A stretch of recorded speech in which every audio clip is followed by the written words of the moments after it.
육소봉전기 고룡 원저 제13장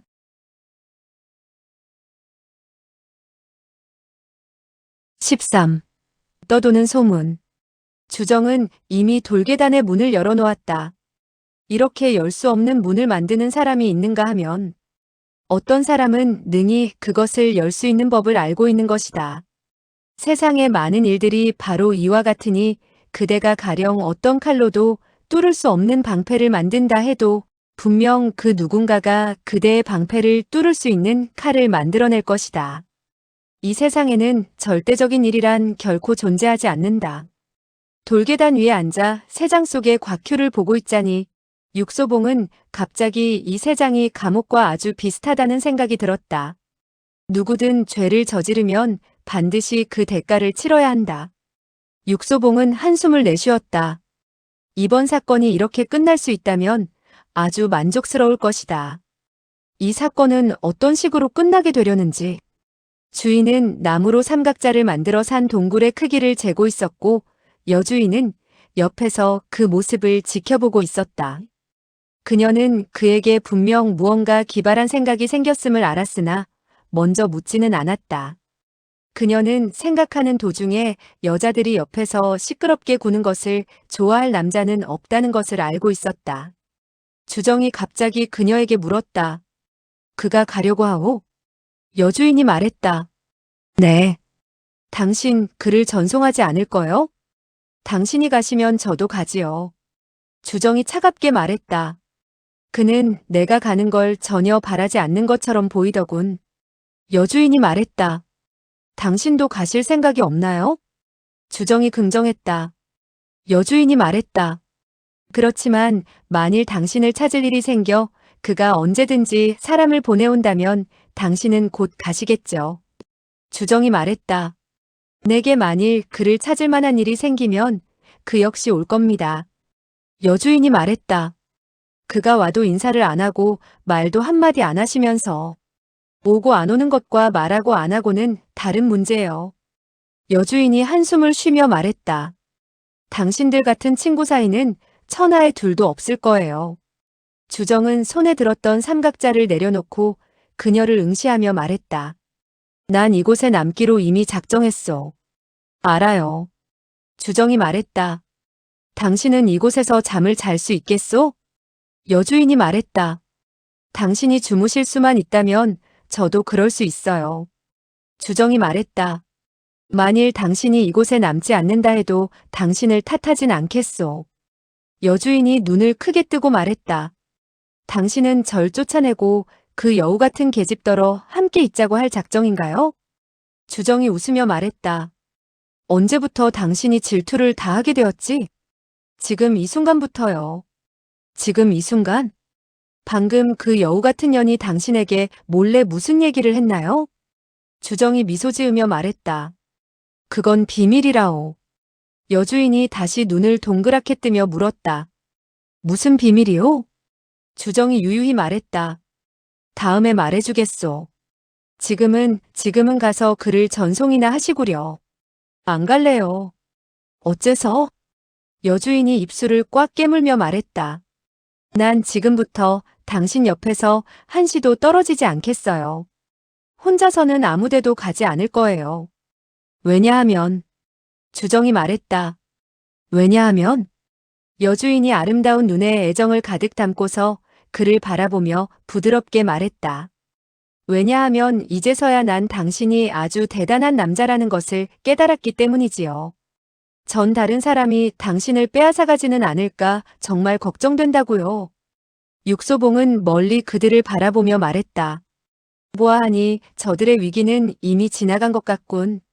화만루가 말했다. 그들에게 무슨 위기가 있었는데? 육소봉이 말했다. 지난 2년 동안 여주인은 주인에 대해 좀 실망을 했었던 모양이야.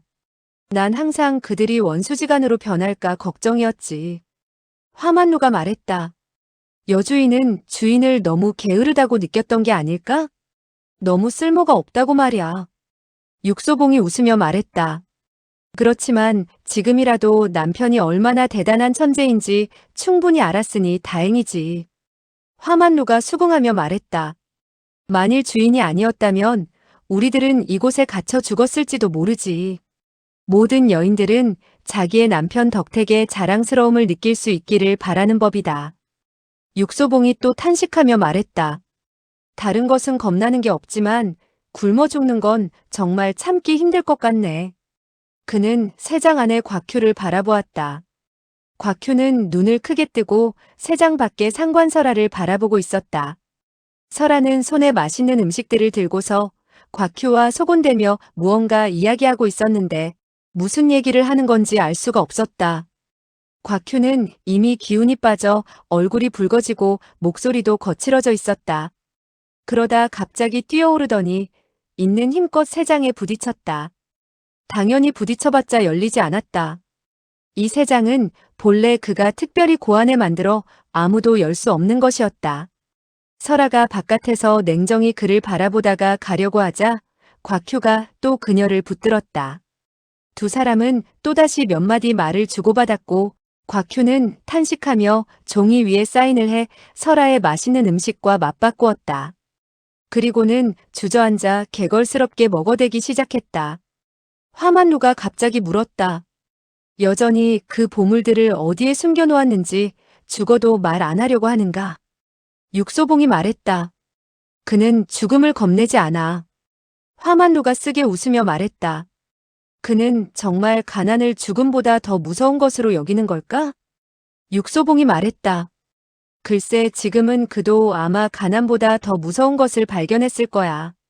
화만루가 말했다. 배고픔?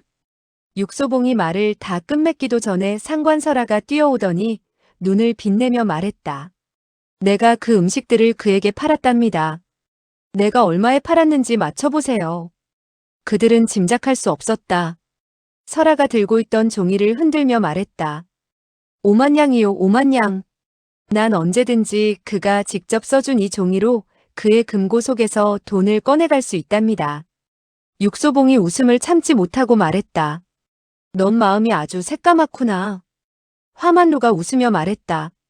이 세상에서 그 음식보다 더 비싼 건 아마 없을 거야. 설아가 말했다. 그래서 그 늙은 여우가 비록 화가 잔뜩 났어도 어쩔 수 없죠. 뭐? 화만루가 탄식하며 말했다. 배고픔은 확실히 견디기 힘든 모양이야. 육소봉이 말했다. 설마 그의 전 재산을 빼앗을 작정은 아니겠지? 설아가 말했다. 그 재산은 본래 우리 것이었어요. 제 성이 상관이라는 걸 절대 잊지 마시라고요. 육소봉이 말했다. 내가 만일 매일 그에게 5만 양씩 빼앗는다면 1년쯤 지난 후에는 그에게 빼앗을 게 아무것도 없게 되겠구나.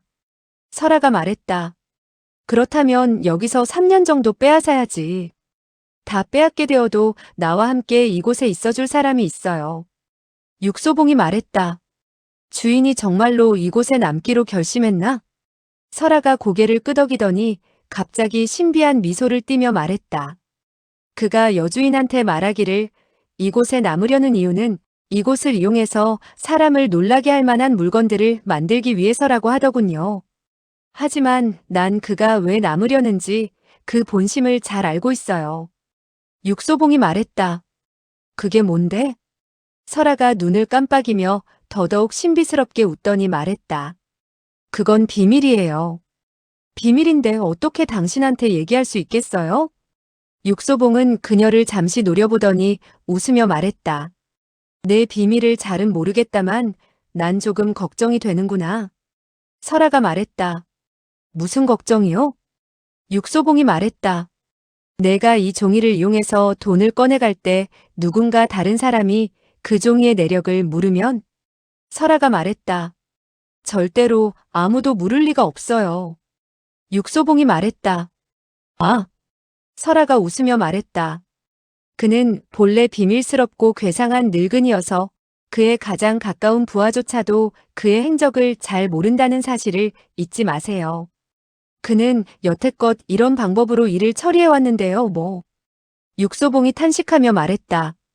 그러고 보면 이건 역시 그의 자업자득인 것 같군. 설아가 웃으며 말했다. 바로 그래요. 만일 그 자신이 이런 결과를 초래하지 않았다면 내가 그에게서 돈을 빼앗으려는 것도 아주 어려웠을 거예요. 사람의 운명은 전부 그 스스로가 만들어내는 것이다. 그래서 진정으로 노력하는 사람은 언제나 아주 좋은 운을 만나게 되는 법이다. 육소봉은 미소 지으며 일어나 말했다.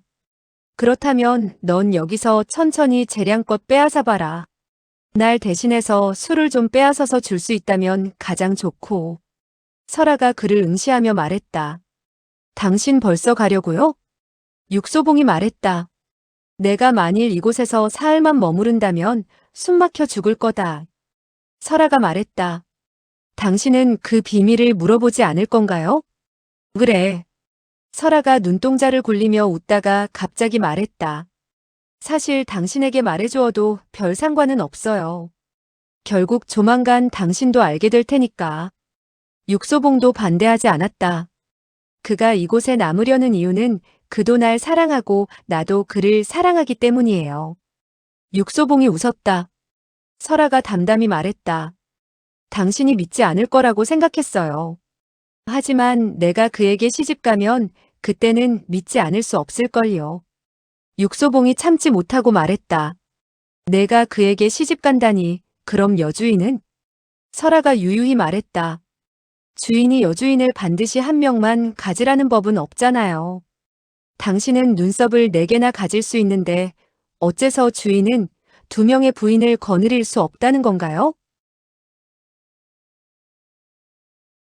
육소봉은 석양이 가득한 산비탈을 걸어갔다. 아무 말도 없이 한참을 걸어가다가 갑자기 말했다.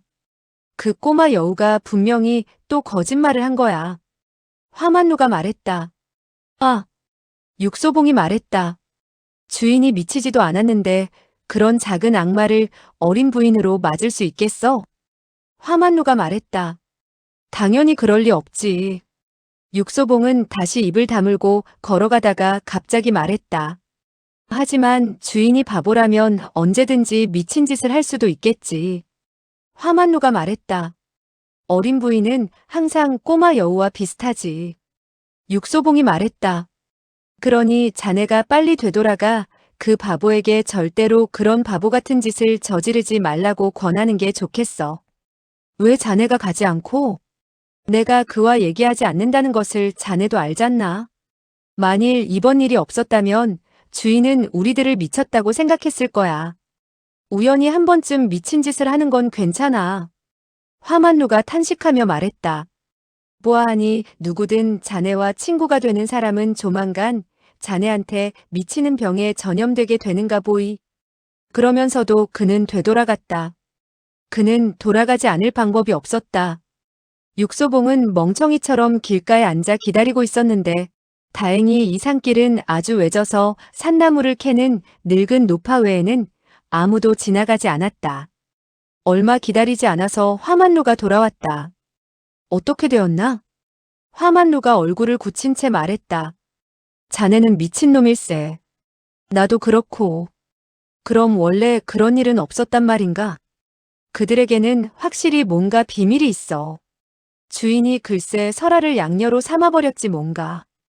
육소봉이 멍청해졌다. 화만루 역시 탄식하며 쓰게 웃더니 말했다. 자네는 그 꼬마 악당이 거짓말을 잘한다는 것을 분명히 알면서 왜 항상 그녀의 속임수에 걸려드는 건가? 육소봉 역시 탄식하며 쓰게 웃더니 말했다. 난 바보일 뿐 아니라 멍청하기 때문이네. 발자국 소리에 고개를 드니 설아가 팔짝팔짝 뛰면서 다가오는 것이 보였다. 그녀는 숨을 헐떡이며 물었다. 방금 어떤 사람이 지나가는 것을 보지 못했나요? 육소봉이 말했다. 산나무를 캐는 노파밖에 없었는데. 설아가 놀라 뛰어오르며 말했다. 그 노파는 분명히 우리 언니예요. 언니라니? 상관비연? 설아가 고개를 끄덕이며 눈을 빛내고 말했다. 난 이제서야 그녀가 죽지 않았다는 것을 발견했어요. 그녀는 죽은 채 하고 있던 거였다고요. 방금 전에 당신들이 떠났을 때 난 아래로 내려가서. 육소봉은 그녀의 말이 끝나기도 전에 먼저 외면하고 걸었다. 화만루까지 붙들고 함께 걸어갔다. 이번엔 무슨 말을 하든지 진짜 듣지 않겠다. 설아는 그들이 멀어져 가는 것을 멍하게 바라보고 있다가 가볍게 탄식했다. 왜 내가 진실을 말할 때 사람들은 도리어 믿지 않으려는 걸까?